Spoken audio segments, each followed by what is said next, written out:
नमस्ते साथियों, आप सभी का स्वागत है आपकी मेहरा क्लासेस में। मैं अर्पिता, आपकी हिंदी की एजुकेटर। तो कैसे हैं आप सभी? मैं आशा करती हूँ आप सभी स्वस्थ होंगे।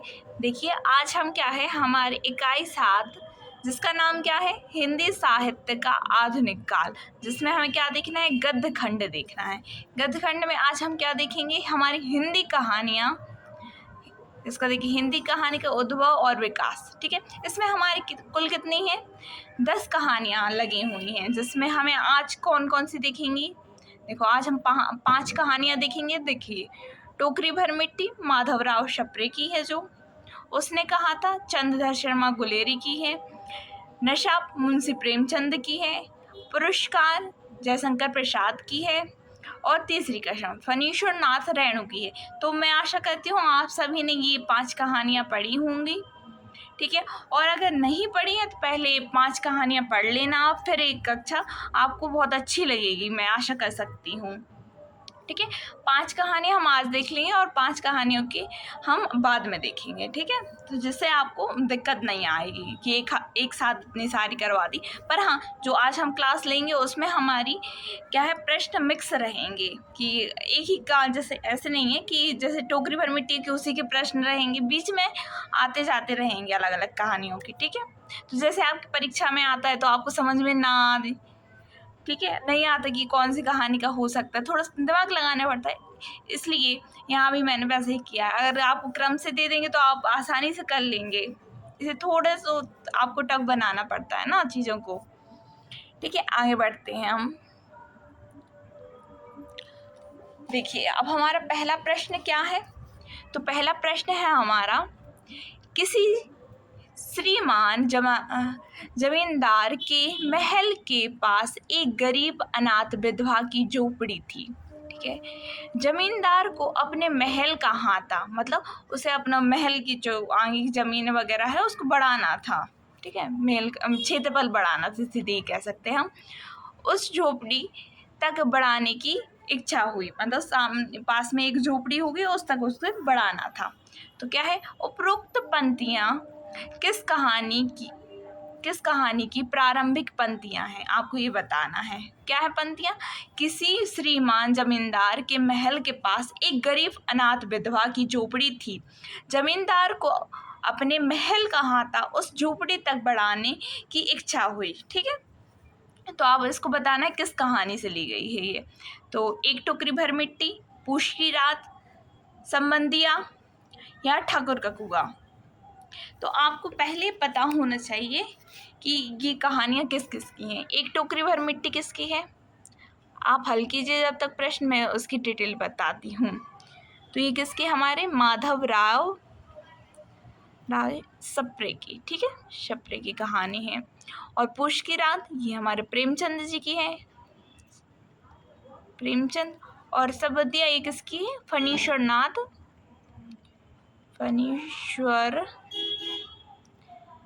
रेणु की, नाथ रेणु। ठीक है, और ठाकुर का कुआं किसकी है, तो ये भी हमारे प्रेमचंद जी की है।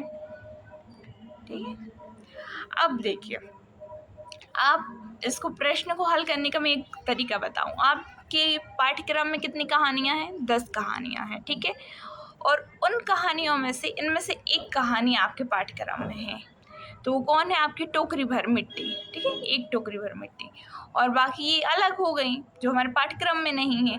तो इसलिए आपको परीक्षा में ये ध्यान रखना है कि आपकी जो आपको प्रश्न दिया है, जैसे जैसे ये मानिए आपके परीक्षा में प्रश्न आया है, तो वहाँ पे क्या है कि सभी तो आपके विकल्प पाठ्यक्रम वाले नहीं हैं, एक पाठ्यक्रम का मिल रहा है तो वो ही आपका उत्तर हो सकता है। इतने में आपको कितने 90% इसकी गारंटी दे सकती हूँ। ठीक है, तो ये आप चीज़ क्या है, नोटिस करके चलिए। ठीक है, और आसानी से हो जाएगा। कुछ छोटी छोटी चीज़ें हमें बहुत फ़ायदा देती हैं, जैसे क्या है, एक टोकरी भर मिट्टी हमारा क्या है, पाठ्यक्रम की, और ये इसका उत्तर हो गया। ठीक है, अब देखिए, इसमें हम इसकी थोड़ी जानकारी देखेंगे। माधवराव शप्रे, ये आप जानते हैं शुरुआती कहानियों में से आती है। इसका समय क्या मिलता है हमें, 1901 मिलता है। अब इसको पहली कहानी किसने माना था, वो भी हम देख लेंगे। ठीक है, क्योंकि पूछा जा सकता है ना, पाठ्यक्रम की है हमारी। तो इससे पहली कहानी बनाना था देवी प्रसाद वर्मा ने। ठीक है, और देखिए इसके पात्र के रूप में, पात्र में कौन कौन आते हैं, तो देखिए एक आ जाते हैं हमारे श्रीमान जमींदार, ठीक है, एक आ जाते हैं गरीब अनाथ विधवा, ठीक है। और इसके अलावा हमें देखने को मिलती है क्या है, इस गरीब अनाथ विधवा की, देखिए एक दूसरा कलर ले लेती हूँ मैं, ठीक है, ये जो विधवा है इसकी पोती है, ठीक है, पोती है 5 साल की। कितने साल की है, 5 साल की है, वो आ जाती है। और बाकी जो इस अनाथ विधवा है ना, इसका पति, पुत्र और इसकी जो बहू थी, वो उन सब की क्या है, मृत्यु उसी झोपड़ी में हो जाती है। ठीक है, अब सिर्फ उसका सहारा एक 5 साल की उसकी पुत्री है। ठीक है, और जो हम जमींदार जी इनको क्या है, जब हाथा बढ़ाना है तो कब्जा करेंगी झोपड़ी पर, तो उसके लिए क्या है, हमें अदालत के वकील की ज़रूरत पड़ेगी। तो क्या है, वकील आ जाता है एक। ठीक है, बाकी आगे इसके हम प्रश्न हल करेंगे, अभी हम आपको और डिटेल आगे बता देंगे। ठीक है, ये आदर्शवादी कहानी है, कैसे आदर्शवाद को यहाँ पे केंद्र में रखा गया है। क्या है, आदर्शवाद को केंद्र में रखा है। ठीक है, तो आगे बढ़े हम, देखते हैं अब दूसरा प्रश्न। पहला हो चुका है, देखिए अब यहाँ पे क्या है, दूसरा प्रश्न है, तेरी बाकी अदा पर मैं खुद हूँ फिदा, तेरी चाहत को दिलवर बयां क्या करूँ, यही ख्वाहिश है ई तू। ये गाना है एक हमारी कहानी का, उसमें से लिया गया है। मुझको देखकर और दिलो जान मैं तुमको देखा करूं। ठीक है, उपरोक्त गीत निम्नलिखित में से किस कहानी में प्रयुक्त है, मतलब ये किस कहानी से हमारे यहाँ पूछा गया है, तो बताइए किससे है। हमारी रसप्रिया, पंचलाइट, या लाल पान की बेगम, या तीसरी कसम। तो किससे है ये,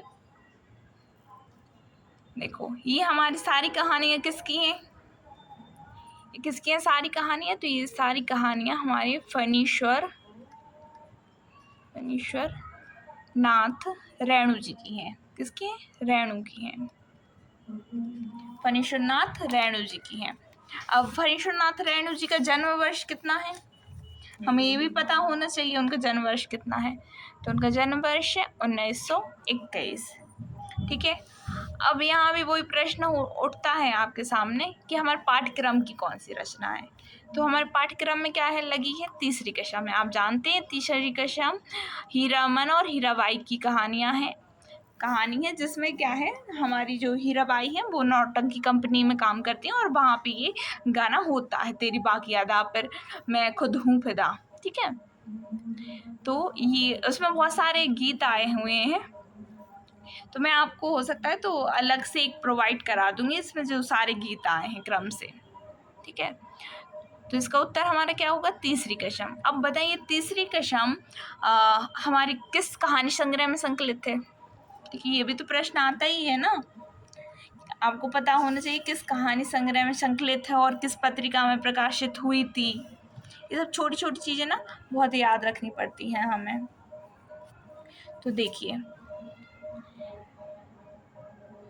ये किस कहानी, इस पत्रिका का नाम क्या था, देखो ये किस पत्रिका में संपादित हुई थी,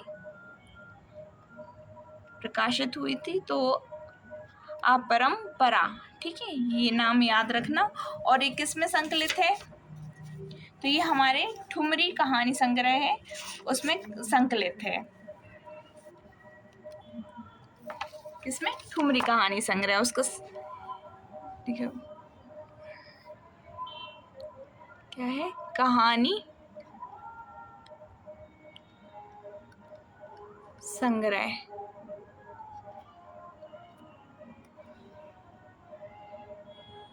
ठुमरी नाम है, क्या नाम है, ठुमरी नाम है। और इसका समय क्या है, 1959 है। और इसमें कुल कितनी कहानियां संकलित है, ये भी हमें देखना है।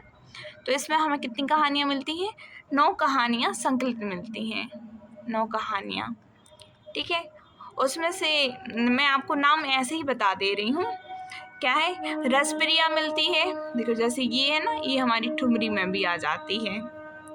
रसप्रिया हो जाएगी, तीर्थोदय हो जाएगी, ठेस हो जाएगी, नित्य लीला, पंचलाइट, देखो पंचलाइट भी है, पंचलाइट, और सिर पंचमी का सगुन, तीसरी कसम, और हमारी लाल पान की बेगम, बिंदिया, 3 बिंदिया। तो देखिए यहाँ पे 4 तो लिखी हैं, तो मैं लिख ही दे रही हूँ 5। देखो 4 तो हमारी ये हो गई, यहाँ से हम 5वें से चालू करते हैं, ठीक है। 5वीं कौन सी हो जाएगी? 5वीं हो जाएगी तीर्थोदय। कौन सी? तीर्थोदय, ठीक है, तीर्थोदय। और 6वीं हो जाएगी हमारी ठेस, ठेस। और 7वीं कौन सी हो जाएगी? नित्य लीला, नित्य या ना है, ठीक है, नित्य, ठीक है, नित्य लीला, ठीक है। और देखेंगे हम 8वां का नाम थोड़ा बड़ा हो जाएगा, सिर पंचमी का सगुन, सिर पंचमी का सुगन, ठीक है, सरगुन। अब 9वां देखेंगे हम, 3 बिंदिया, 3 बिंदिया, ठीक है। यहाँ पर ये हमारी कितनी हो गई? 9 कहानियाँ हो जाती हैं, ठीक है। अभी इतनी मतलब जानकारी इसमें बहुत है, आगे हम और प्रश्न देखने वाले हैं वैसे भी, ठीक है। तो ये हमें क्या है, गाना याद रखना है। ये कहानी का जो गीत है वो किसका है? तीसरी कसम का है। तीसरी कसम किस में प्रकाशित हुई थी? पत्रिका में, अपरम पत्रिका में, ठीक है। और ठुमरी में इसको क्या है, संकलित किया गया है, और 9 कहानियाँ उसमें हैं, नाम आपको मैंने बता ही दिए। आगे बढ़ते हैं। अब बताइए क्या है? तीसरा प्रश्न है हमारा, प्रथम विश्व युद्ध की पृष्ठभूमि पर रचित कहानी है, कौन सी है? अमृतसर आ गया, परिंदे, दुनिया का सबसे अनमोल रतन, उसने कहा था। तो कौन है आपको बताना है। प्रथम विश्व युद्ध की पृष्ठभूमि पर रचित कहानी कौन सी है, ठीक है, बताइए। तो फिर देखिए हमारा जो प्रथम विश्व युद्ध है ये कितने समय तक चलता है? तो देखो ये 1914 से इसका प्रारंभ होता है, और 1918 के समथिंग तक ये हमारा प्रथम विश्व युद्ध चलता है, ठीक है। तो उस समय आपको देखना है कि किस कहानी का इतना समय रहा था इसके बीच का। तो देखिए, तो हमारा क्या है, उसने कहा था। उसने कहा था किसकी कहानी है? तो मैं अभी आपको अपने पाठ्यक्रम के अनुसार बता के आ चुकी हूँ। किसकी? हमारे चंद्रधर शर्मा गुलेरी की है, चंद्रधर शर्मा गुलेरी की है, ठीक है।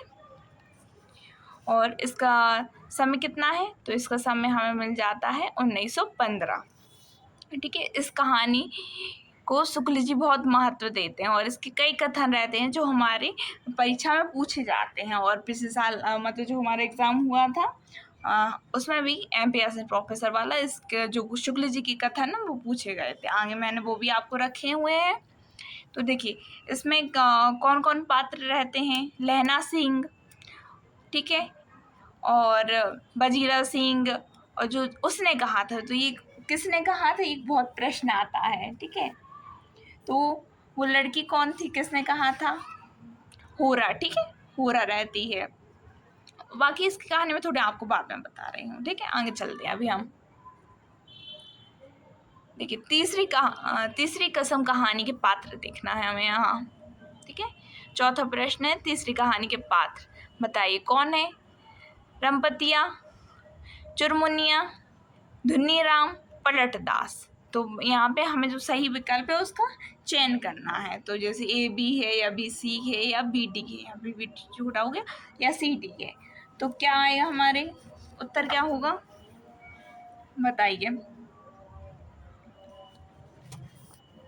देखिए इसमें हमारे मुख्य पात्र कौन कौन है वो आपको सबसे पहले पता होना चाहिए। तो कौन है? हीराबाई,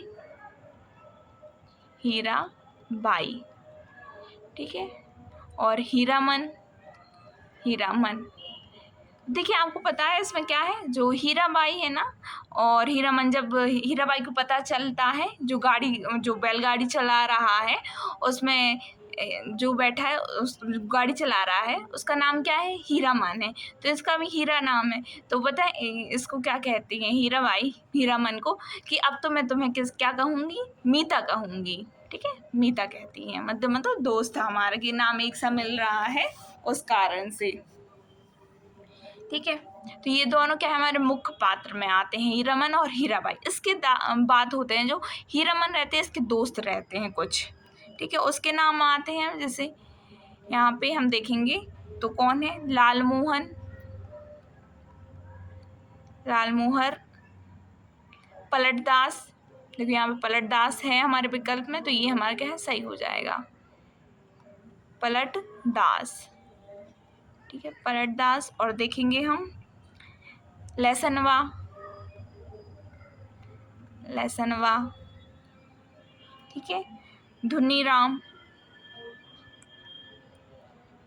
पलटराम, धुनीराम। ठीक है, तो ये चार क्या है, इसके दोस्त रहते हैं। ठीक है, पर जो लहसनवा है ये नौकर रहता है लालमोहन का, इसका है नौकर रहता है। ठीक है, बाकी इसके दोस्त रहते हैं। तो इसमें से हमें क्या है, दो विकल्प हमारे मिल रहे हैं। ठीक है, वो ऑप्शन में जो धुनीराम और पलटदास, तो ये हमारे क्या है, कहानी के पात्र हो जाएंगे, क्या है, सी और डी। तो अंतिम क्या है हमारे इसका उत्तर हो जाएगा। तो मैंने यहाँ पे आपको मुख्य जो वो है पात्र वो बता दिए हैं। ठीक है, आगे चलते हैं अब हम। हाँ, अब देखिए 5वां प्रश्न है हमारा। इसमें क्या कहा जा रहा है, तीसरी कसम कहानी में चित्रित है, क्या चित्रित है, फारबिसगंज, ओराही हिंगना, ओराही हिंगना। ठीक है, चिथरिया पीर, चिथरिया पीर आपको पता होना चाहिए किस में है। ठीक है, एक आपने उपन्यास पढ़ा होगा उसमें आता है। ठीक है, इस कहानी का नहीं है, मैं आपको पहले से बता दे रही हूँ। और किस कहानी मतलब किस उपन्यास का है ये आपको पता हो तो आप ज़रूर कमेंट में बताइएगा। ठीक है, और फिर डी क्या है, सुरपुर बाजार। तो किसका यहाँ पे चित्रित, क्या क्या चित्रित किया गया है वो आप बताइए। मतलब ये शहरों के नाम है, जिसको देखो मैं थोड़ी आपको कहानी बताऊं कि जो हमारी हीराबाई हैं वो नाटक कंपनी में काम करती हैं, तो उनको जहाँ पे नाटक होना है, ठीक है, नौटंकी कंपनी में जहाँ पर काम करती हैं वो, उन्हें वहाँ पर जाना है। ठीक है, तो जो हीरामन है वो क्या है, उनको बैलगाड़ी में सब बैठाल के वो ले जाता है। तो जो बीच बीच में शहर आते हैं उनके नाम हमें बताने हैं, यहाँ पे कौन कौन सा आया है नाम। ठीक है, तो वो आपको पता होना चाहिए। ठीक है, इसमें कुछ हमारे हिसाब से 13 नाम आते हैं। ठीक है, 13 जगह के ऐसे नाम आ जाते हैं। ठीक है, तो कौन कौन से आते हैं वो देखेंगे। देखो मुख्य रूप से अगर हम देखा जाए तो इसमें आएगा हमारा फारबिसगंज। ठीक है, जो आपको भूलना नहीं है। और फिर अंत में कौन सा देखेंगे हम, सिरपुर बाजार। कौन सा, सिरपुर बाजार। ये दोनों हमारे मुख्य हो जाएंगे। ठीक है, देखो एक इसमें क्या है, हमारे चंपानगर भी आता है जिसमें भगवती मैया की बात होती है, सिंधिया गांव आता है, कानपुर। हाँ देखो, जैसे जी हीराबाई थी वो कहाँ की रहने वाली थी, कानपुर। तो जब हीरामन ये सुनता है कानपुर, अब वो तो गांव का आदमी है तो वो सोचता है कानपुर होता है तो नागपुर भी होता है, वो मजाक में बैंक के रूप में पूछता है। तो वो कहती है हाँ होते हैं, तो ये तो कानपुर और नागपुर का नाम भी यहाँ पे आता है। ठीक है, बिशनपुर आता है, सीताधर। ठीक है, तो कुछ ऐसे नाम आते हैं जिसमें हमारे यहाँ पर कौन कौन से पूछे गए हैं, फारबिसगंज और सिरपुर बाजार। तो ये कौन कौन से, ए और डी, तो ये हमारा थर्ड यहाँ पे सही हो जाएगा उत्तर। ठीक है, आगे बढ़े। अब देखिए यहाँ पर हमारा 6वां प्रश्न है, थोड़ा सा इसको सही कर लूँ मैं। हाँ, 6वां प्रश्न है हमारा, रामचंद्र शुक्ल ने उसने कहा था कहानी के बारे में लिखा है। क्या लिखा है? देखिए, आप जब शुक्ल जी की पुस्तक पढ़ेंगे तो उसने कहा कहानी के बारे में आपको 2 जगह पर कथन मिलेंगे। तो वो आपको ऐसा ना हो जहाँ पे कहानी के बारे में चंद्र शर्मा गुरेरी के बारे में बता रहे हैं, आप वहीं के प्रश्न देखें, ठीक है, कि हम वहाँ पर क्या कहा गया। ये हमारी जो शुक्ल जी की पुस्तक है उसमें 2 बार आता है इनका जिक्र, ठीक है। तो ध्यान से आप दोनों जगह का देख लेना। आप नहीं देख पा रहे हैं तो मुझे बताना, मैं आपको दोनों चीज़ें पढ़ा दूंगी, ठीक है। तो इसमें क्या है, हम पहला देखेंगे, ये कहानियाँ जीवन के बड़े मार्मिक रूप में होती थी, ठीक है, माफ कीजिएगा। उसमें भीतर से प्रेम का एक स्वर्गीय स्वरूप झलक रहा है, ठीक है। तीसरा क्या है, सी वाला, दूसरी कोटि की कहानियों में एक बड़ा भारी भेद है, ठीक है। इसकी घटना ही बोल रही है, पात्रों के बोलने की अपेक्षा नहीं, ठीक है, पात्रों के बोलने की अपेक्षा नहीं, ठीक है। तो यहाँ पे आपको देखना है कौन कौन से कथन मतलब शुक्ल जी ने कहे हैं। तो देखो, ये वाला आपको याद होगा कि आपके परीक्षा में पूछा जा चुका है, ठीक है। ये जो इसकी घटनाएं बोल रही हैं, पात्रों की बोलने की जरूरत नहीं है, ये वाला, ठीक है। तो आप जानते हैं यहाँ पे डी हो गया, तो डी किस में है, 2 में है, ठीक है। तो अब यहाँ पे सी वाला तो कट जाएगा हमारा, ठीक है, ठीक है। अब इसमें क्या है, हमें ध्यान से देखना है। इसमें हम दूसरा देखेंगे, इसमें भीतर से प्रेम का एक स्वर्गीय स्वरूप झलक रहा है। आप जानते हैं कि माफ कीजिएगा, लहना सिंह ने, वो अभी तीसरी कक्षम के प्रश्न देख रहे थे ना, इसलिए लेसन वह याद आ रहा था। जो लहना सिंह है वो जो हो रहा है, ठीक है, उनकी सारी बात मानता है। तो क्या है, एक स्वर्गीय रूप झलकता है। देखो, उसने कहा था, किसने कहा था, वो हमारी होरा जी ने कहा था। उनकी बात मानता है कि उनकी क्या है, पुत्र और पति की रक्षा करना। तो वो अपनी जान गंवा कर भी उनके पुत्र और पति की रक्षा करते हैं। तो क्या है यहाँ पे इससे जुड़ा, उसमें भीतर से प्रेम का एक स्वर्गीय स्वरूप झलक रहा है, ठीक है। इसकी घटना ही बोल रही है, पात्रों के बोलने की अपेक्षा नहीं, ठीक है। तो उत्तर कौन सा हो जाएगा हमारा, ए और डी हो जाएगा पहला, ठीक है। आगे बढ़ते हैं हम। इसमें क्या है, तीसरी कसम कहानी के अनुसार हीराबाई का संबंध किन 2 कंपनी से है। यहाँ पे आपको कंपनी बतानी कौन कौन सी था। मैंने बताया वो नौटंकी कंपनी में काम करने वाली थी, ठीक है। तो कौन कौन सी थी, Rohta company, Jagmohan company, Mathura Mohan company या जगमोहन कंपनी, ठीक है। शगुन कंपनी या रोहता कंपनी, या हमारी मथुरा मोहन कंपनी या रोहता कंपनी, ठीक है। तो ये बताइए, ये पूछा जाने वाला आपका प्रश्न है, ठीक है, बताइए। ये सब हमारे अधिकतर प्रश्न मैंने यूजीसी नेट से लिए हैं, क्योंकि आप जानते हैं वहाँ 6 महीने में हमारी परीक्षा होती है, ठीक है। तो और ये वहाँ से बहुत प्रश्न बन जाते हैं, जैसे उसने कहा था, हमारी तीसरी कसम, परिंदे, ठीक है। परिंदे तो हम अलग देखेंगे, पर वहाँ से मिल जाते हैं बहुत से प्रश्न, तो वो और महत्वपूर्ण है, इसलिए मैंने यहाँ पे रखे भी हैं। तो आप अगर वहाँ से करते आए हैं, कभी आपने देखे हैं, तो ये कर लेंगे आप आसानी से। तो बताइए, किन 2 कंपनियों से जुड़ी हुई थी हीराबाई। देखिए, पहले से वो किस कंपनी में काम कर रही थी, वो मथुरा मोहन कंपनी में काम कर रही थी। और जब वो हीरा मन की गाड़ी में बैठती हैं तो वो किस कंपनी में जा रही हैं, रोहता कंपनी में जा रही हैं, ठीक है। तो ये उसका हमारा उत्तर हो जाएगा, चौथा यहाँ पे, ठीक है। और उनकी यात्रा कहाँ से कहाँ तक की होती है, किन 2 शहरों की, ये भी आपको पता होना चाहिए, ठीक है। देखो, तो कहाँ से बैठी थी वो, हम ये देखेंगे। वो बैठी थी चंपा, यहाँ पर रुकना, मैं थोड़ा पेन ले लूँ, क्या है, चंपानगर से फारबिसगंज, से कहाँ तक, फारबिसगंज।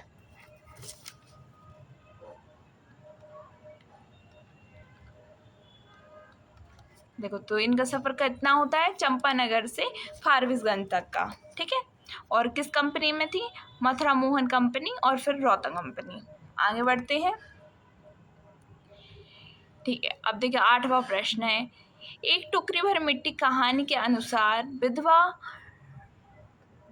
विधवा टोकरी भर मिट्टी का उपयोग किसके लिए करना चाहती थी?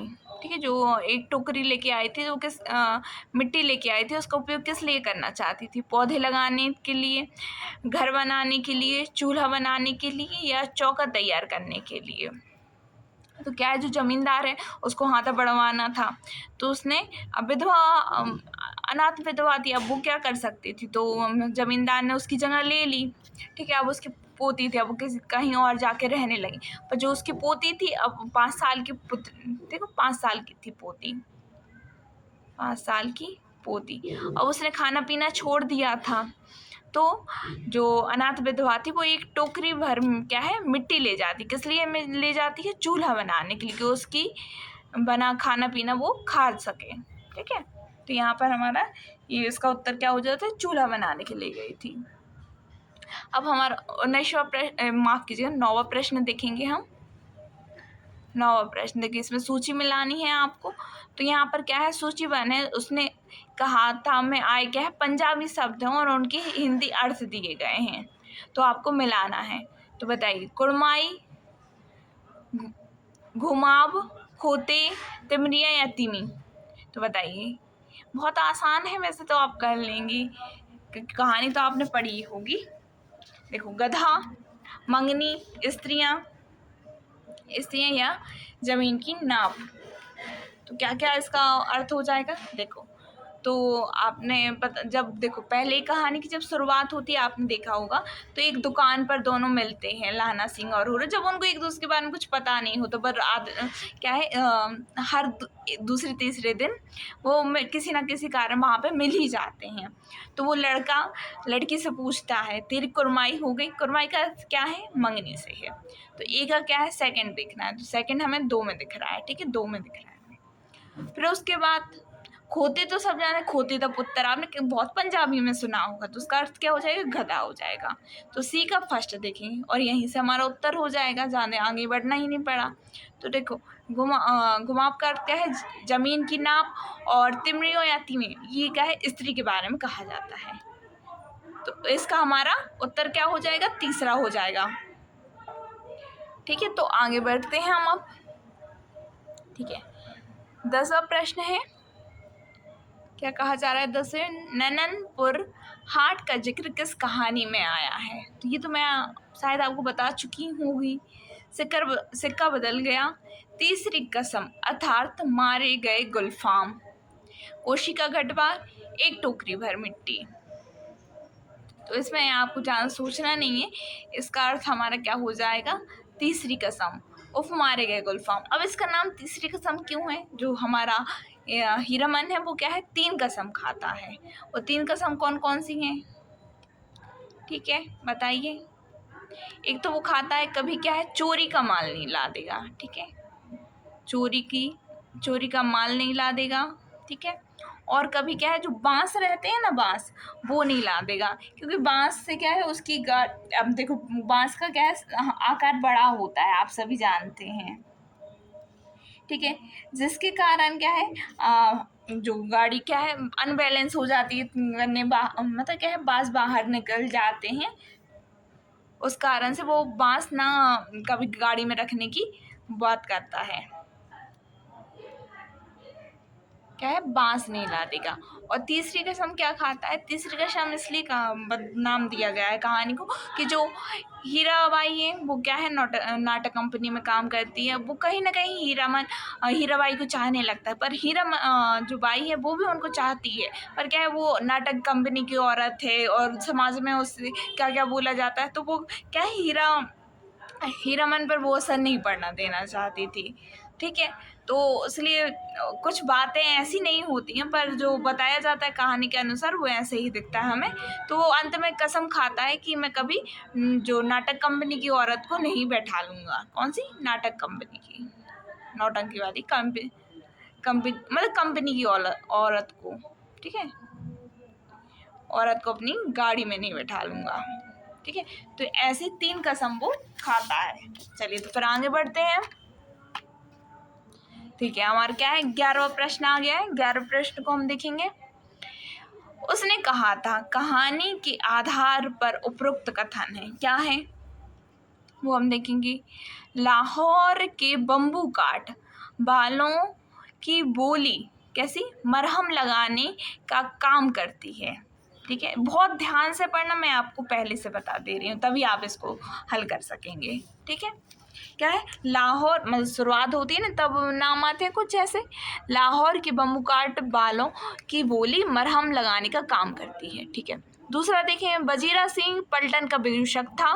वह बाल्टी से गदला पानी फेंकते हुए जर्मन के बादशाह का तर्पण करने लगता है। ठीक है, और सी क्या है, सूबेदारनी ने अपने पति और बेटे को बचाने की गुहार लगाई। ठीक है, लहना सिंह दिला सलाई से सिगरेट जला कर पीने लगा। ठीक है, लहना सिंह नंबर जो क्या है राइफल नंबर, उसका एक जो हमारे रहते हैं ना सिपाही, उनका नंबर था 77 राइफल में जमादार हो गया। ठीक है, तो इनमें से आपको बताना कौन सा सही है कौन सा नहीं है। ठीक है,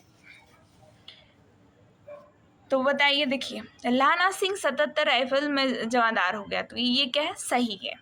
ठीक है, और पंजाबी क्या है, उसमें कहा जाता है जो जर्मन, देखो आपने देखो कहानी पढ़ी होगी, तो जब ये सब ये जो वजीरा सिंह है, लाना सिंह है, ठीक है, ये सब क्या है, जब कहानी में युद्ध होता है ना जर्मन से, वहाँ पर रहते हैं, तो जर्मन का एक सिपाही इनके में आ जाता है, तो वो उससे बात करते हैं। तो ये जो पंजाबी रहते हैं लहना सिंह जैसे, वो क्या है सिगरेट नहीं पीता है, तो उनसे बात करते हैं, तब वो पता चल जाता है कि ये सिगरेट नहीं पीते हैं। और लहना जो जर्मन का सिपाही आता है ना, वो ये सब बातें नहीं जानता, तो जो बातें कहता है उसके आधार पर पता, जो लहना सिंह है वो पता लगा लेता है कि कोई और है। ठीक है, तो ऐसे ही ये जो गलत है हमारा। ठीक है, सूबेदारनी ने अपने पति और बेटे को बचाने की गुहार लगाई, मैंने आपको बता दिया ये सही है। ठीक है, और वजीरा सिंह पलटन का विदूषक था। ठीक है, तो ये वाला भी हमारा कथन सही हो जाएगा। और देखिए, लाहौर के बम्बू काट वालों की बोली मरहम लगाने का काम करती थी, देखो ये गलत हो जाएगा।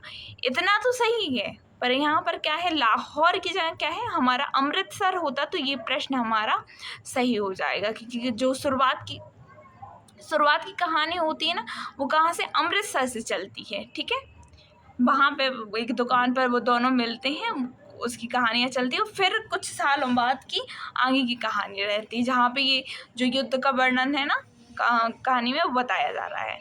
तो उत्तर क्या हो जाएगा, देखो बी हो जाएगा सही, सी और ई, तो यहाँ पे हमारा कौन सा तीसरा विकल्प हमारा सही हो जाएगा। ठीक है, आगे बढ़ते हैं। अब देखिए, ये भी हमारे उसने कहा था से है। अमृतसर में अनजान लड़की से क्या तेरी कुरमाई हो गई, यह सवाल पूछते समय लाना सिंह की आयु क्या थी। देखो अब आयु भी आती है दोनों की, तो आयु क्या थी आपको ये बताना है उस समय उनकी। तो बताइए, 8 वर्ष थी, 10 वर्ष थी, 12 वर्ष थी या 9 वर्ष थी, तो क्या थी उनकी आयु। ठीक है, छोटी सी आयु में मिलती थी। और पहले की कहानी 1915, मतलब सोचिए आपसे आज कितने हमारे 100 क्या है 111 साल पहले की कहानी हम पढ़ रहे हैं आज के समय से, तो इसका उत्तर क्या हो जाएगा। दोनों की हमें क्या है आयु यहाँ पे देख लेनी चाहिए। देखिए, देखो आपको पता होगा, जब देखो ये क्या है एक दुकान पर मिलते हैं, तो क्या है ये दोनों किसी न किसी की जगह पे आए हुए हैं। जैसे लड़की है, तो लड़की कहाँ पे आई हुई है, तो लड़की अपने क्या है अतर सिंह की बैठक में, मतलब वो मेरे मामा लगते हैं। ठीक है, लड़की के मामा क्या है, लड़की अपने मामा के यहाँ आई है। मामा का नाम क्या है, अतर सिंह। ठीक है, उनके यहाँ आई है। ठीक है, और वो क्या लेने आई है, वो रसोई के लिए बरी लेने आती है दुकान पर, बरियाँ बढ़िया। ठीक है, और लड़का क्या लेने आता है, लड़का लेने आ जाता है दही, ठीक है, दही लेने आता है। तो जो लड़की है उसका घर कहाँ पर है?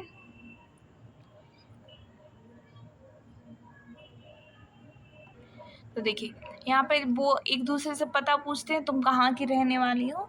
तो लड़की कहाँ की थी रहने वाली? मंगरे की, ठीक है, मंगरे की। और लड़का कहाँ का था? मांझी का, ठीक है। तो ये जो उसमें बातचीत आती है तो उसमें पता चलता है, ठीक है। अब उस समय इन दोनों की आयु क्या रही है, वो रही होगी, वो भी हमें देखना है। इस समय क्या है, जो हमारा लाना सिंह है उसकी आयु थी 12 वर्ष, ठीक है। और जो लड़की थी उसकी आयु कितनी थी? 8 वर्ष, ठीक है, 8 वर्ष। तो यहाँ पे हमसे कितने लाना सिंह की पूछी जा रही है, तो उत्तर हमारा क्या हो जाएगा? 12 वर्ष, ठीक है। आगे बढ़ते हैं हम। 13वां प्रश्न। 13वें प्रश्न में क्या पूछा जा रहा है? जयशंकर प्रसाद की पुरस्कार कहानी किस कहानी संग्रह में संकलित है? तो ये आपको पता होना चाहिए कि जो जयशंकर प्रसाद की कहानी है वो किस, जो पुरस्कार कहानी है वो किस कहानी संग्रह में संकलित है? तो बताइए, छाया, प्रतिध्वनि, आकाशदीप या आंधी? तो किस में संकलित है ये? आपको ये सारे क्या है, हमारे जयशंकर प्रसाद की कहानी संग्रह हैं, तो इनका क्या है, समय आपको याद होना चाहिए, ठीक है। क्रम से आप इसको देख सकते हैं, ठीक है। देखो छाया है, छाया का हमारा समय क्या बताया जाता है? 1912। और ये क्या है? हिंदी कहानी का पहला कहानी संग्रह है। हिंदी कहानी मतलब हिंदी का पहला कहानी संग्रह है। माफ कीजिएगा, थोड़ा ये शोर मैं रोक नहीं सकती हूँ, ठीक है। ये हम रेलवे स्टेशन पास में, मैंने आपको बताया, उसका शोर हो जाता है। हिंदी कहानी का पहला कहानी संग्रह, कहानी संग्रह, ठीक है। तो ये हमारे हिंदी कहानी का पहला कहानी संग्रह आता है छाया, जो किसका है? जयशंकर प्रसाद का है, ठीक है। उसके आगे बढ़ते हैं हम। प्रतिध्वनि। प्रतिध्वनि कितना है? 1926 होता है। और आकाशदीप का क्या है? देखो आकाशदीप का कहीं कहीं हमें 28 पता चलता है, कहीं कहीं 25 भी देखने को मिल जाता है। तो अधिकतर तो आप 28 मानिए, और फिर कुछ जगह 25 मिलता है। और आंधी का समय कितना मिलता है हमें? 1931, ठीक है। और 5वां एक और आता है उनका, मैं यहाँ पे लिख दे रही हूँ नाम, इंद्रजाल। इंद्रजाल, इंद्रजाल का समय कितना है? 1936 है। तो हमारे जो पुरस्कार कहानी है वो किस कहानी संग्रह में संकलित है? तो वो हमारे आंधी में है, ठीक है। किसमें है? आंधी में है, जो 1931 में आई थी, ठीक है। ये आपको जानते हैं कि हमारे जो जयशंकर प्रसाद हम वो ऐतिहासिक कहानियाँ लिखते हैं। इतिहास से क्या है, आज की नहीं, जहाँ पे यहाँ जो इस समय लिख रहे थे, क्या ये आज़ादी का समय था, उस समय के आधार पर कहानी को लिखते थे, ठीक है। तो इसमें हमारी मुख्य पात्र कौन थे? तो इसके मुख्य पात्र में हमारे आती हैं अरुण और मधुलिका। कौन कौन? अरुण और मधुलिका, ठीक है। इन दोनों की कहानी है। इसका क्या राज्य है? इस कौशल राज्य से थी मधुलिका, और अरुण क्या था? मगध से, ठीक है। इन दोनों की कहानी के रूप में चलती है, आपने कहानी पढ़ी होगी, ठीक है। तो आगे अभी हम उसके और प्रश्न हल करेंगे, तब मैं आगे बताऊंगी इसकी डिटेल। आगे चलते हैं। अब देखिए क्या है 14। सादे ढंग से केवल कुछ अत्यंत व्यंजक घटना और थोड़ी सी बातचीत सामने लाकर क्षिप्त गति से किसी एक गंभीर संवेदना या मनोभाव से पर्यवेक्षित होने वाली, मतलब एक कहानी का, ठीक है, एक कथन दिया गया है आचार्य रामचंद्र शुक्ल ने। यह कथन आचार्य रामचंद्र शुक्ल ने किस कहानी के संदर्भ में कहा है? तो बताइए, एक टोकरी भर मिट्टी धुलाई वाली उसने कहा था, या कानों में कंगना? तो किसके बारे में कहा है ये शुक्ल जी ने? तो ये देखो मैं आपको बता दे रही हूँ, ये हमारे उसने कहा था के बारे में है। कुछ 3-4 जो कथन है वो हमें इनके बारे में मिलते हैं, जिसमें से ये है। तो इसको आप कहीं ना देखिए, एक आप नोट्स बनाते हैं ना जहाँ, तो वहाँ पे आप अलग से नोट करके चलिए कि उसने कहा था कि कथन जो शुक्ल जी ने कहे हैं। इसमें मैंने सारे करवाए हैं आपको, ठीक है। तो यहाँ पे देख लेना ये सारे ढंग वाला, ठीक है। आगे बढ़ते हैं। 15वां प्रश्न है। 15वां प्रश्न में क्या कहा जा रहा है, देखो, अब के जाड़े में यह आम खूब फलेगा, चाचा भतीजा दोनों यहीं बैठकर आम आम खाना, जितना बड़ा तेरा भतीजा उतना ही बड़ा आम। यह कथन किस कहानी से लिया गया है? तो किससे लिया गया है? आकाशदीप से, सिक्का बदल गया, पिता, या उसने कहा था। तो यहाँ भी आप वही ट्रिक लगा सकते हैं कि यहाँ पे आपको एक विकल्प मिल जा रहा है और वो यहाँ से हमारे क्या है, कहानी सही पता चल जाएगी हमारे लिए। तो क्या है इसका उत्तर? तो ये हमारी देखो, जब उसने कहा था से है, यहाँ पर जब लहना सिंह को जो गोली वगैरह लग जाती हैं, तो अंतिम समय में उसका क्या है, हमारे जो जीवन चक्र है वो जो अच्छी अच्छी यादें रहती हैं वो क्या दिमाग में चलती हैं। तो उनमें से एक यादें ये वाली थी जो कथन आता है, ठीक है। तो ये हमारे उसने कहा था कहानी से है। आगे बढ़ते हैं। ये तो आपको स्पष्ट दिख रहा होगा, मैं आशा कर सकती हूँ। देखो 16वां प्रश्न है। देखो, उपरोक्त कथन में से कौन सा कथन उसने कहा था कहानी का क्या है, नहीं है, नहीं है, ठीक है। नहीं पर ध्यान दीजिएगा। क्या है, चालक तो बड़े हो, क्या है, चालाक तो बड़े हो, पर माझी का लहना इतने बरस लेफ्टिनेंट साहब के साथ रहा है। मैं कमरे में बैठा यह सब सुन रहा था, संभवतः उसको मेरी उपस्थिति का ज्ञान ना था, ठीक है। मैंने तेरे को आते ही पहचान लिया, ठीक है। लोग सबसे छोटा बड़ा काम लेकर इच्छा अनुसार उसकी मजदूरी चुका देते, ठीक है। मैं पांधा बन गया हूँ, करो जर्मन के बादशाह का तर्पण। क्या है, कौन सा नहीं है, इस पर हमें ध्यान देना है, ठीक है, कि कौन सा नहीं है। देखिए, तो मैं आपको अभी बता के आई हूँ वजीरा सिंह का एक कथन था, ठीक है। तो ये हमारा सही होगा ई वाला।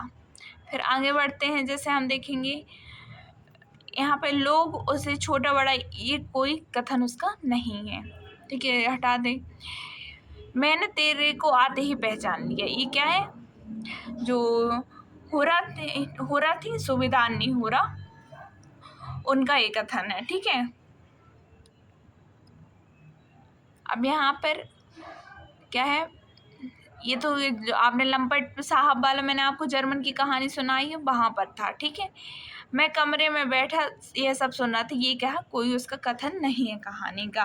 तो इनसे हमारा उत्तर क्या होगा, बी और डी हो जाएगा। कौन सा, बी और डी। तो यहाँ पर केवल क्या है, हमारा तीसरा उत्तर होगा, ठीक है। आगे बढ़ते हैं हम। यहाँ पे हमें तीसरी किस्म की कहानी को क्या है, क्रम में लगाना है। तीसरी किस्म कहानी में उद्धृत इन पंक्तियों को पहले से बाद के क्रम में व्यवस्थित कीजिए, ठीक है। तो पहला क्या है, चलो भैया जान बची तो ऐसे ऐसे सगम गाड़ियाँ बहुत मिलेगी, ठीक है। इस हीरामन को प्रतीत नहीं, मर्द और औरत के नाम में फर्क होता है, ठीक है। तुम मेरे उस्ताद हो, माफ कीजिएगा, तुम मेरे उस्ताद हो, हमारे क्या है, शास्त्र, यहाँ पे जो शास्त्र लिखा है, यहाँ पे शास्त्र से है, ये हमारे शास्त्र पुराणों से में लिखा हुआ है कि एक अक्षर, ठीक है, अक्षर सिखाने वाला भी गुरु और एक राग सिखाने वाला भी क्या है, उस्ताद होता है, ठीक है।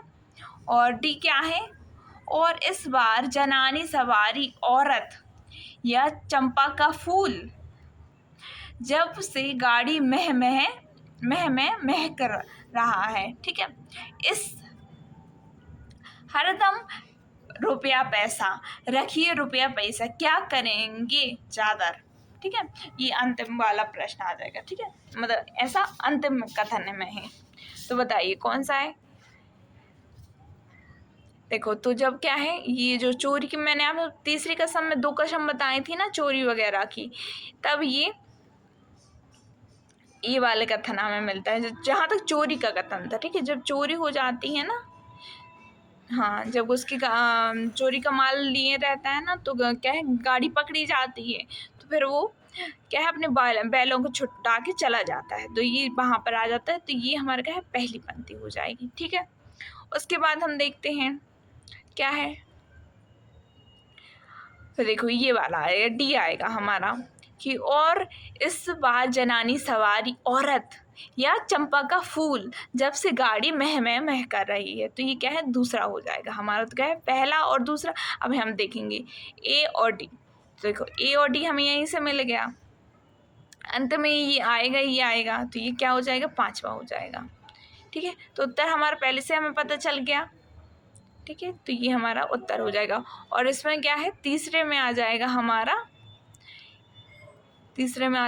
बी वाला। ठीक है, और ये चौथा रहेगा। ठीक है, तो आप इसको देख लेगा, अच्छे से कर लेना इसको हल। ठीक है, आगे चलते हैं। अब यहाँ पे हम 18वां प्रश्न देखेंगे, क्या है, उसमें भीतर से प्रेम का स्वर्गीय स्वरूप झलक रहा है, केवल झलक रहा है, निर्लजता के साथ पुकार और करहा नहीं रहा है। कहानी उसने कहा था कि संबंध में यह टिप्पणी किसकी है। ये हम अभी देख के आ चुके हैं, तो मैं उम्मीद करती हूँ कि आप इसको कर ले जाएंगे। ठीक है, पहला क्या है, मधुरेश, बी क्या है, नाम्बर सिंह, विजय देव नारायण शाही या रामचंद्र शुक्ल। तो इसका उत्तर हमारा क्या हो जाएगा, इसमें आपको सोचना ही नहीं पड़ेगा क्योंकि मैं करा चुकी हूँ। तो ये हमारा क्या है, आचार्य रामचंद्र शुक्ल का है। ठीक है, आगे बढ़ते हैं। इसका थोड़ा मैं जूम कर दूँ, वैसे देखिएगा तो 1 मिनट रुकिए। हाँ, अब स्पष्ट दिखेगा आपको क्या कहा जा रहा है इसमें।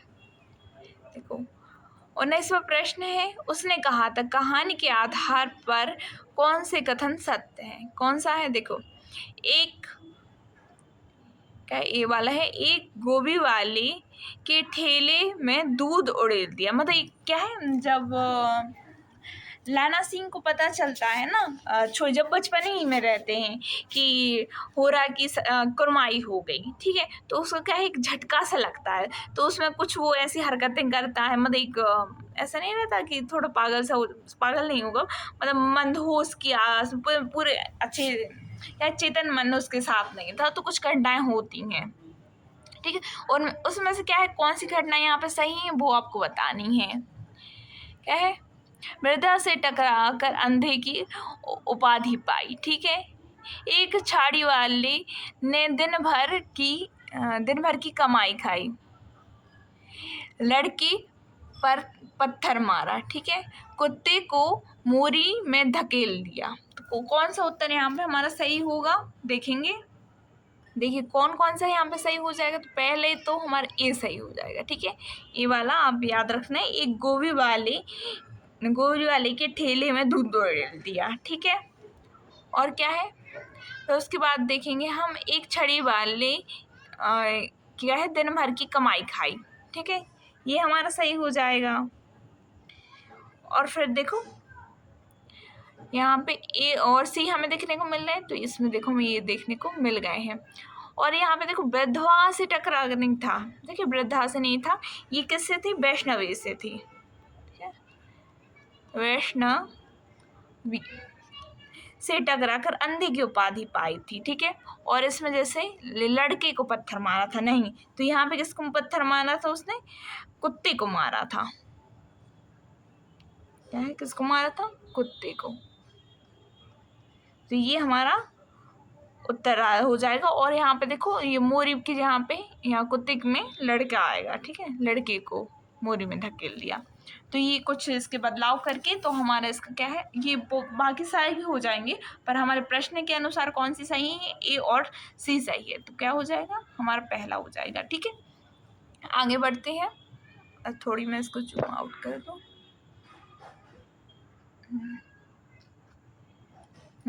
अब देखिए क्या है, ये आपका उसमें आया था हमारे एमपी वाले PYQ से था ये। ठीक है, इसकी घटनाएं ही बोल रही हैं, पात्रों के बोलने की अपेक्षा नहीं। आचार्य रामचंद्र शुक्ल ने यह किसकी कहानी में कहा? तो ठीक, तो ये आपको बता चुकी हूँ, तो इसमें आपको सोचना नहीं है, आराम से आप लगा सकते हैं, उसने कहा था। ठीक है, और PYQ है तो आप कर लेंगे, इसे मैं मानती हूँ।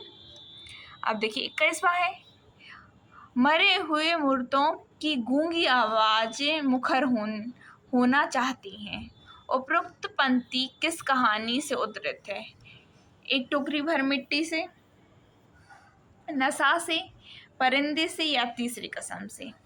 तो जब आप तीसरी कसम पढ़ेंगे उसमें आपको अंत में मिल जाएगा ये, तो वहाँ पे आपको ये पंक्ति मिल जाएगी किसमें, तीसरी कसम के अंत में, अंत पैराग्राफ में, उससे पहले वाले में ये आपको मिल जाएगी पंक्ति। ठीक है, तो वहाँ पे आप इसको देख लीजिएगा। ठीक है, आगे बढ़ते हैं हम। 22वां प्रश्न देखेंगे। 22वां प्रश्न क्या है, प्रेमचंद की नशा कहानी मानसरोवर के किस भाग में संकलित है? तो किस में है, पहले में है, चौथे में है, दूसरे में है, या पांचवे में है? तो आप जानते हैं हमारे मानसरोवर के कितने भाग हैं, तो इसके हमारे 8 भाग हमें मिलते हैं। कितने? 8 भाग। ठीक है, तो इसमें पहला भाग पहले भाग में हमारे क्या है, नशा कहानी है। और इसमें जो नशा कहानी है जो मानसरोवर के पहले भाग में लगी है, उसमें कुल मतलब मानसरोवर के पहले भाग में, मानसरोवर के भाग पहले में कितनी कहानी है टोटल? तो उसमें हमारी कुल कहानी आ जाती है 27।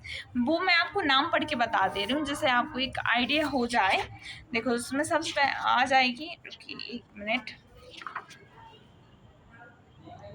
देखिए, अलगोजा, ईदगाह, माँ, बेटों वाली विधवा, बड़े भाई साहब, शांति, नशा, स्वामिनी, ठाकुर का कुआं, घर जमाई, पूछ की रात, झाकिन, गुल्ली डंडा, ज्योति, दिल की रानी, धिक्कार, काया, शिकार, शुभांगी, अनुभव, लांछन, आखिरी हिल्ला, तावाव, ठीक है, घास वाली, गिल्ला और गिला, रसिक, संपादन और मनोवृत्ति।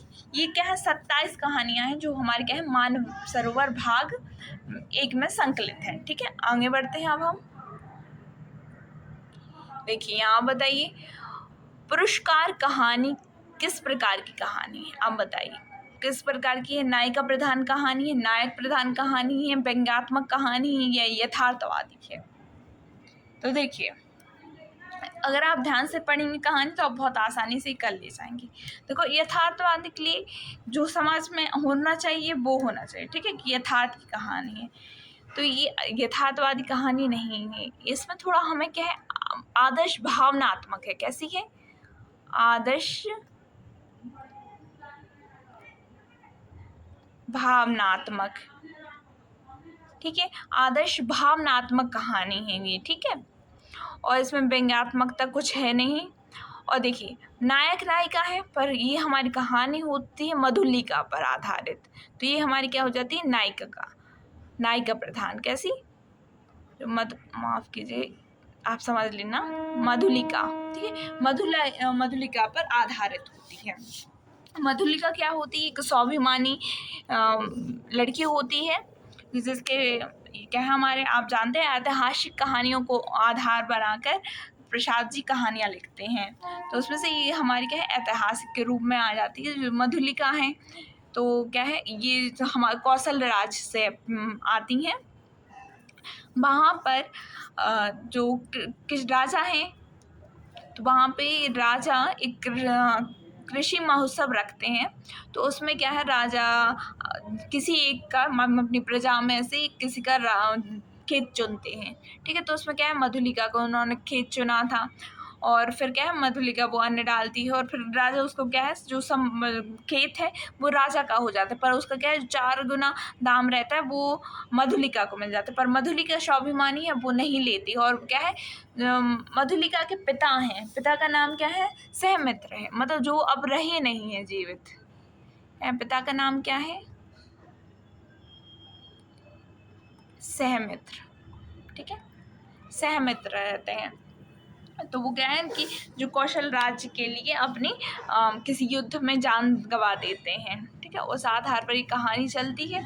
और अरुण रहता है मगध का। मगध और जो कौशल राज है, इन दोनों की आपसी बहुत कैसे विरोध की रहती है कि युद्ध कर सकते हैं कभी भी। तो अरुण भी जब ये सब होता है, कृषि महोत्सव वो देखने आता है, वो वहाँ मधुलिका उसे बहुत अच्छी लगती है। पर पहली बार जब वो देखने बात करने जाता है मधुलिका से, मधुलिका उनसे मना करती थी। पर क्या है, उसके दिमाग में वो बात रहती है कि अरुण, राजकुमार अरुण आए थे। ठीक है, उनको वो मना कर देती। फिर बाद में तीन वर्ष हो जाते हैं जहाँ तक। फिर उसके बाद वो मिलते हैं। तो मधुलिका के पास क्या है, खेत भी नहीं रहता, खेत भी अब उसके राजा का हो जाता है। तो उसकी स्थिति बहुत गिर जाती है। ठीक है, फिर वो आगे चल के अरुण से मिलती है, प्रेम उनका होता है आपसी। तो इसमें क्या हमें देखने को मिलता है मुख्य रूप से कि जो हमारा जो क्या है, राष्ट्रीयता की भावना है और जो हमारे प्रेम भावना है, उन दोनों के बीच में क्या है, सामंजस्य की भावना इसमें हमें मिलती है। तो अरुण रहता है, उसे प्रेम करता है, पर अरुण कहता है कि तुम एक राजा से ऐसी स्थान की जगह मांग लो, मतलब एक किसी नाले के पास की जगह थी जहाँ पे क्या है, मगध से आसानी से सैनिक आ सकते हैं, हमला हो सकता है वहाँ पे। तो मधुलिका जब प्रेम में रहती थी, बीच कहानी में क्या है, वो प्रेम में आती है, तो वहाँ पे वो मान जाती है उसकी बातों के लिए। ठीक है, तो राजा से वो उस जगह को मांग लेती है। पर बाद में जब वो उसको सही कर लेते हैं, उस जगह को, ऊबड़ खाबड़ जगह रहती है कृषि के हिसाब की, कि कोई भी अब आसानी से आ जा सकता है। तो फिर बाद में फिर अरुण उससे कहता है कि कल तुम रानी बनोगी कौशल राज की। वो खुश तो रहती है, फिर अचानक से उसे याद आता है, मन में क्या है, उसके द्वंद्व चलता है कि मेरे पिता तो मेरे राज को बचाने वाले थे, मैं उनकी पुत्री हूँ, ऐसे कैसे हो सकता है। तो वो सभी बात क्या है, राजा को बता देती है। और क्या है, कल के दिन जब युद्ध होता है, तो जब युद्ध होने वाला रहता है, तो वहाँ पे राजा जीत जाते हैं और अरुण क्या है, हार जाता है, कौशल के राजा जीत जाते हैं।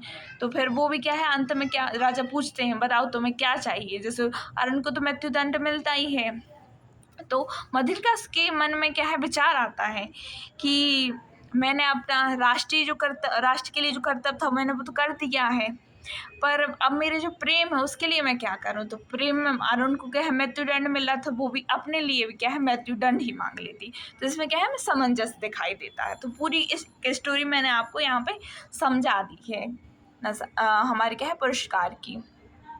ठीक है, आगे बढ़ते हैं। ये मैंने आपको इसका उत्तर बता दिया है। पुरस्कार कहानी में कौशल्य राज के किस राष्ट्रीय उत्सव का वर्णन किया गया है। तो बसंतोत्सव, कृषि महोत्सव, या दीपोत्सव, या प्रणयोत्सव। तो यहाँ पे कौन सा था, मैंने बताया था कृषि महोत्सव है। ठीक है, आगे बढ़ते हैं हम। अब यहाँ पे हमारा 25वां प्रश्न है। 25 में देखेंगे, तो मुझे भी दंड मिले।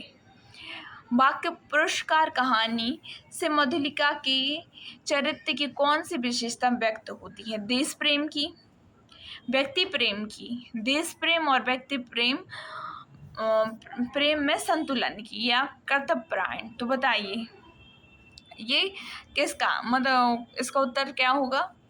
तो मुझे भी दंड मिले, बताइए देश प्रेम का है, व्यक्ति प्रेम का है, या देश प्रेम और व्यक्ति प्रेम की संतुलन का, या कर्तव्यपरायणता का। तो इसका उत्तर हमारा क्या हो जाएगा, कर्तव्यपरायणता, कि उसने अपने प्रेम के लिए जो उसका कर्तव्य था उसने वो भी निभाया। ठीक है, आगे बढ़ते हैं। 26वां प्रश्न क्या है, पुरस्कार कहानी की मूल संवेदना से संबंधित सत्य कथन कौन सा है। कौन सा है, कर्तव्य और प्रेम के द्वंद्व को अभिव्यक्त करने वाली भावनात्मक कहानी है। ठीक है, व्यक्तिगत प्रेम और राष्ट्र प्रेम की मर्यादा का निर्वहन का आदर्श प्रस्तुत करने वाली कहानी है। दोनों कथन सही है, इनमें से कोई नहीं है, तो बताइए। देखिए, ये दोनों कथन क्या है हमारे सही हैं कहानी के बारे में। ये दोनों से क्या है, आप एक सोच सकते हैं कि ये कहानी, इस कहानी में क्या है। ठीक है, तो ये दोनों जो कथन है आपको भूलने नहीं है। ठीक है, ये बहुत महत्वपूर्ण है आपके लिए। तो उत्तर क्या हो जाएगा, दोनों। ठीक है, आगे बढ़ते हैं। अब हमारा 27वां प्रश्न है। 27वां प्रश्न, एक मिनट, हाँ, एक, क्या हो गया, हाँ, 27वां प्रश्न है, क्या है, what an idiot you are Veer. नशा कहानी में यह कथन किसका है, तो किसका है, वीर का, ईश्वरी का, रियासत अली का, या राम हरक का। तो देखिए, ये कुछ यहाँ पे आपको महत्वपूर्ण पात्र मिल गए हैं। तो ये क्या है, हमारे महत्वपूर्ण पात्र है नशा कहानी के, जिसमें वीर क्या है, एक गरीब क्लर्क का बेटा है, गरीब क्लर्क का बेटा है। और ईश्वरी क्या है, एक महाजन रहते हैं ना, महाजन, उनमें से उन्हीं का बेटे में आता है। और एक क्या है, पर एक विवेकशील व्यक्ति है, पर कैसा है, विवेकशील और धैर्यवान है। ठीक है, इसकी कुछ अच्छी विशेषताएं हैं। और वीर क्या है, थोड़ा सा ये सामंतवाद का विरोध करता है, क्योंकि ये गरीब है तो वो अपने हिसाब से क्या है, चीज़ों को विरोध करता है कि जो जैसे महाराजन क्या है, गरीबों पे जुल्म करते हैं, ये सब चीज़ें। ठीक है, और जो रियासत अली और राम हरक के हैं, ये ईश्वरी के नौकर हैं। ठीक है, उनके यहाँ पर काम करने वाले हैं नौकर। तो इस कहानी में इतने पात्रों के नाम आए हैं। ठीक है, तो ये कौन कहता है, what an idiot you are Veer, तो ये कहता है ईश्वरी। ईश्वरी कहता है, देखो, क्योंकि जो नशा है, नशा यहाँ पे क्या है, सत्ता का, ताकत का नशा होता है। अब वीर तो क्या है, गरीब है, तब उस समय पर क्या है, वो महाजनी का विरोध करता है, पर ईश्वरी क्या है, उसे अपने गाँव घर पर ले जाता है। तो वहाँ पर उसे वो सबसे यही परिचित कराता है, ये गांधी जी के मतलब गांधी जी के रास्ते पर चलने वाला है, और हमारा एक अच्छा दोस्त है, उन्हीं के कारण मैं वहाँ रहता हूँ। ठीक है, तो वो लोग उसे क्या है, महत्व देने लगते हैं वीर।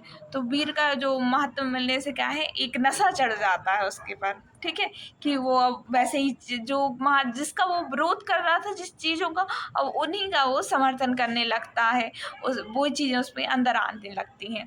तो देखिए, जब वो ईश्वरी के गांव जाता है तो वो क्या है, फर्स्ट क्लास में जाता है, और जब वो लौटते हैं तो क्या है, यहाँ पे वो क्या है, दशहरा की छुट्टियां लगती हैं, उस टाइम पे जाते हैं। तो लौटते टाइम क्या है, ट्रेन में भीड़ रहती है, तो उसे थर्ड क्लास में आने पड़ता, और वहीं पर उसे क्या, जो जिन गरीबों से वो आया था, ठीक है, वीर तो उसे क्या है, वो विवेकशील, वो सभी जगह एडजस्ट हो जाता है, स्वयं के काम खुद करता है। पर वीर क्या है, उसके यहाँ जाके सब पूरा बदल गया।